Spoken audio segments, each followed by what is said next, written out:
ডিনারের টেবিলে বসেছিলেন যুক্তরাষ্ট্রের প্রেসিডেন্ট ডোনাল্ড ট্রাম্প। চারদিকে সাংবাদিক, রাজনীতিবিদ আর অতিথি। হঠাৎই রাতের নীরবতা ভেঙে শোনা গেল বিকট গুলির শব্দ।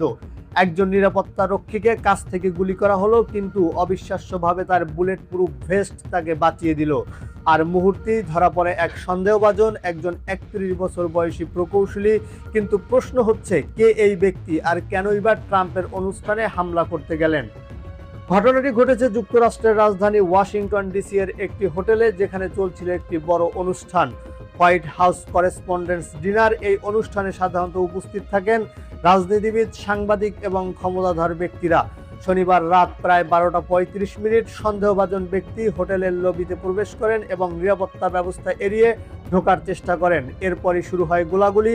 প্রতিবেদন অনুযায়ী ঘটনাস্থল থেকে 5 থেকে 8 রাউন্ড গুলি ছোড়া হয়।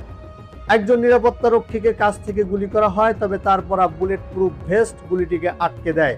গ্রেপ্তার হওয়ার পর হামলাকারীকে জিজ্ঞাসাবাদ করা হয়। সেখানে তিনি জানান, তিনি মূলত ট্রাম্পের সঙ্গে সংশ্লিষ্ট কর্মকর্তাদের লক্ষ্য করে হামলা করতে চেয়েছিলেন। এই স্বীকারোক্তির পর ঘটনাটি আরও গুরুতর হয়ে ওঠে, কারণ এটি শুধু একটি গুলির ঘটনা নয়, এটি হতে পারত যুক্তরাষ্ট্রের রাজনীতিতে বড় ধরনের নিরাপত্তা সংকট।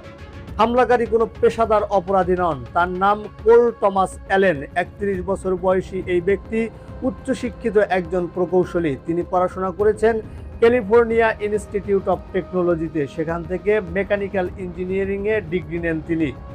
পরে আবার কম্পিউটার সায়েন্সেও পড়াশোনা করেন। অ্যালেন শুধু প্রকৌশলী নন, তিনি খণ্ডকালীন শিক্ষকও বটে। কাজ করছেন একটি টিউটরিং প্রতিষ্ঠানে। 2024 সালে তিনি টিচার অব দ্য মান্থ পুরস্কারও পেয়েছিলেন। এছাড়া তিনি ভিডিও গেম ডেভেলপার হিসেবেও কাজ করছিলেন।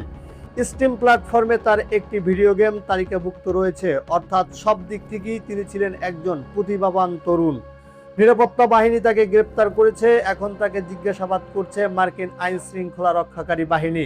তার বিরুদ্ধে আনা হয়েছে 2টি গুরুতর অভিযোগ: সহিংস অপরাধে আগ্নেয়াস্ত্র ব্যবহার ও ফেডারেল কর্মকর্তাদের উপর হামলার চেষ্টা। খুব শিগগিরই তাকে আদালতে হাজির করা হবে বলে জানা গেছে।